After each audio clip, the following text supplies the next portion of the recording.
Muy buenos días. En la mañana de hoy vamos a dar inicio a una charla que es el resumen de todas las conferencias que se impartieron en el simposio de urgencias neurológicas. Los organizadores de este simposio fueron la junta directiva de la Cámara Nicaragüense de Ciencias Neurológicas y mi persona. Así que voy a hacer un resumen de cada uno de ellos. Vamos a ir al programa. El programa estuvo constituida por varias charlas de neurólogos de adultos y neurólogos de niños. Se inició con cefaleas agudas en emergencia por el doctor Adrián Colso, después cefaleas secundarias en niños, el doctor Marcos Urrutia. Tercera charla fue la de crisis epilépticas en adultos por el doctor Julio Hernández. La cuarta fue el estado epiléptico en niños por el doctor Fuad Hassan. Quinta charla fue los trastornos de conciencia por la doctora María José Ayerdi. La sexta charla fue la del doctor Martínez Serrato Guilaín Barré. La séptima fue la de enfermedad cerebrovascular isquémica por el doctor Pedro Gómez. Y por último, las neuroinfecciones por la doctora Rachel Morales. Bueno, en la charla del doctor Adrián Colson habló sobre la cefalea en adultos, pero sobre todo enfocado en la emergencia, porque esto era un simposio de urgencias neurológicas. Hizo hincapié en el interrogatorio que es vital, clasificarlas adecuadamente en primarias y secundarias es uno de los elementos más importantes que tiene el neurólogo o el internista o el médico general. Las causas más frecuentes son las primarias, pero no podemos obviar los signos de alarma o lo que se llaman banderas rojas que nos hablan a favor de las causas secundarias. Es importante saber que a todo paciente con dolor de cabeza, con cefalea, no es necesario hacerle una neuroimagen, ya sea resonancia, sea tomografía, y en realidad tenemos que focalizar estos estudios o, digamos, indicar estos estudios en los pacientes que se sospeche cefaleas de tipo secundaria. ¿Cuáles son las causas más frecuentes de cefaleas secundarias? Bueno, los tumores, la enfermedad cerebrovascular, ya sea isquémica o hemorrágica, pero la hemorrágica es mucho más frecuente la, la cefalea como tal, la trombosis venosa central, por ejemplo, del seno longitudinal superior, y la hemorragia subaracnoidea. En la segunda charla, el doctor Marcos Urrutia habló sobre la cefalea secundaria en niños. Se expusieron los criterios de la cefalea secundaria, se habló de las causas más importantes, como por ejemplo las relacionadas con un trauma, las de origen vascular, las de por lesiones intracraneales, pero que no son de origen vascular, la del consumo o la falta de algún tipo de sustancia, infecciones ya sean del sistema nervioso central o incluso infecciones de los senos perinasales son causantes de cefaleas de tipo secundaria. Tenemos que saber bien las estructuras que tienen que ver con el dolor como tal, cuáles son las estructuras sensibles al dolor y cuáles en los niños son las causas más frecuentes de dolores de cabeza de tipo secundario, es decir, de cefalea secundaria.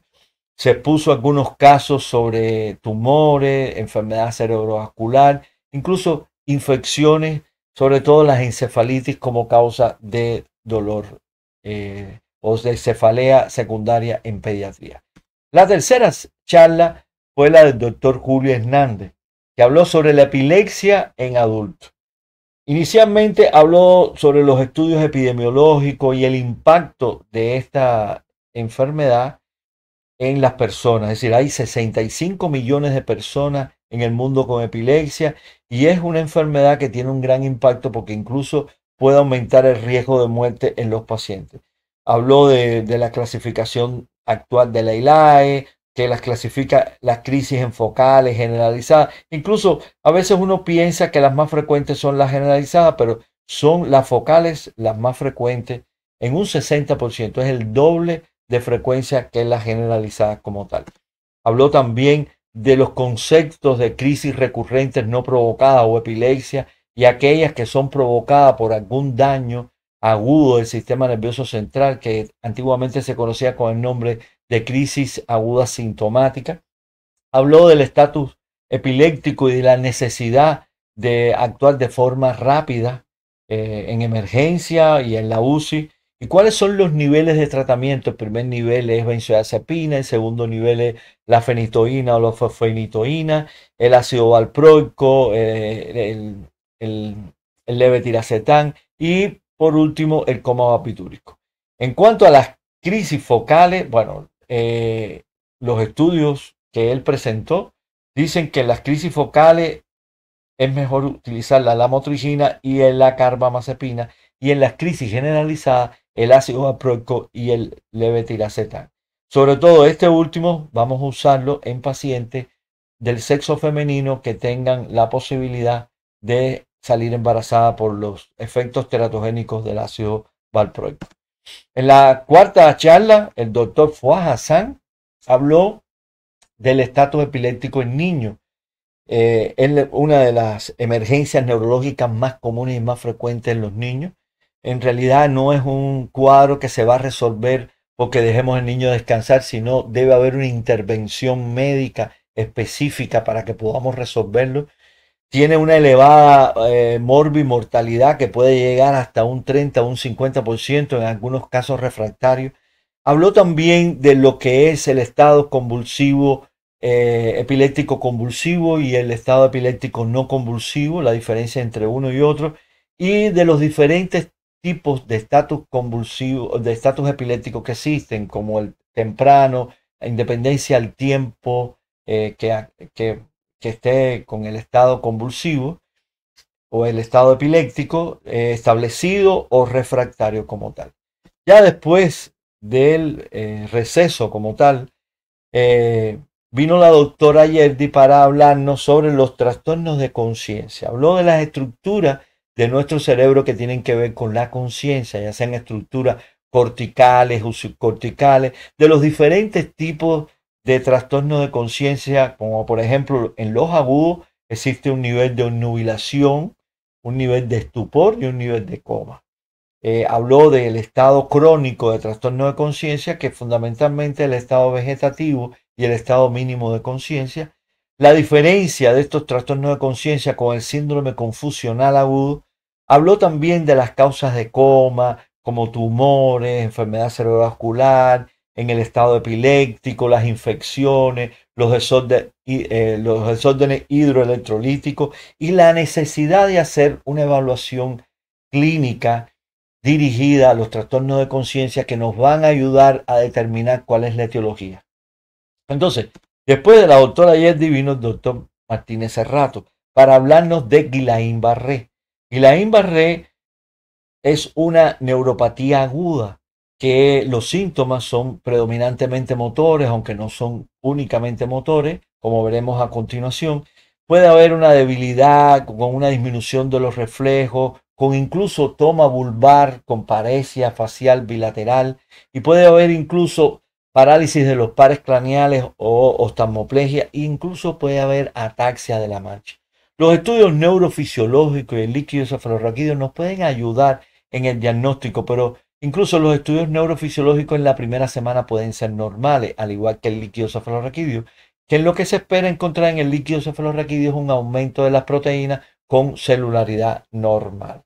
El tratamiento está dirigido a inmunoglobulina y plasmaféresis, pero no se utilizan esteroides para este tipo de trastornos como tal. Aquí podemos ver en esta publicación los diferentes tipos clínicos que pueden presentar. Los más frecuentes son los dos primeros, que puede tener el paciente una clásica afectación sensorimotora, es decir, con trastorno sensitivo más subjetivo que positivo, y con afectación motora, debilidad, disminución de los reflejos. En el segundo tipo es el puro motor, que no hay trastorno sensitivo. El tercero es con afectaciones de miembros inferiores. El cuarto es con afectaciones de brazos y a nivel vulvar. El quinto es con solamente toma facial. El sexto es la sensitivo pura, el síndrome de Miller-Fisher y el Big Staff, una encefalitis de Big Staff. Esos son los cuadros más frecuentes. Claro, ya estos últimos son menos del 5% de los pacientes. Entonces, Como séptima conferencia habló el doctor Gómez, Pedro Gómez, habló de la enfermedad cerebrovascular isquémica, habló de la definición de lo que es el core y lo que es la penumbra isquémica en la enfermedad cerebrovascular isquémica, la necesidad de cambiar la actitud que tenemos pasiva con la enfermedad cerebrovascular isquémica y tomar una actitud un poco más activa. Los nuevos medicamentos que existen para la trombolisis venosa, todos los diferentes procedimientos que se pueden realizar y cuál es la ventana terapéutica a realizarlo. Por ejemplo, la ventana para la trombosis mecánica puede ser hasta de 24 horas. Y la utilidad del TAC simple, no necesariamente tenemos que hacer TAC contrastada o perfusión o resonancia para uno determinar estas cosas del área de penumbra y el core, sino con un TAC simple y algunos, digamos, técnicas para evaluar las neuroimágenes como se la presentamos aquí, podemos incluso tomar determinaciones de forma temprana. Y por último, la doctora Rachel Morales nos habló de las neuroinfecciones, que tienen varias presentaciones clínicas cuando afectan solamente las meninges, se llama meningitis y el paciente viene con cefalea y rigidez de nuca. Cuando tiene una afectación difusa del sistema nervioso central se llaman encefalitis. A veces se combina la afectación meningia con la afectación encefálica y se denomina meningoencefalitis. Cuando es localizado puede ser en los accesos cerebrales y en las encefalitis, pero sobre todo por herpes virus. El diagnóstico se hace con la combinación de neuroimágenes que nos apoyan mucho y el líquido cefalorraquídeo, ya sea citoquímico o paneles de sepsis del líquido cefalorraquídeo, y el tratamiento va a estar dirigido a la causa, a la etiología como tal. Hasta aquí todas las charlas que se dieron. Espero les haya sido de utilidad este resumen. Se los dejo para que puedan verlo, chequearlo. Y fueron unas conferencias muy gratas y una mañana con mucha actividad docente. Muchísimas gracias a todos por haber tenido la gentileza de ver el video. Si les gustó, por favor denle like y compartan el video.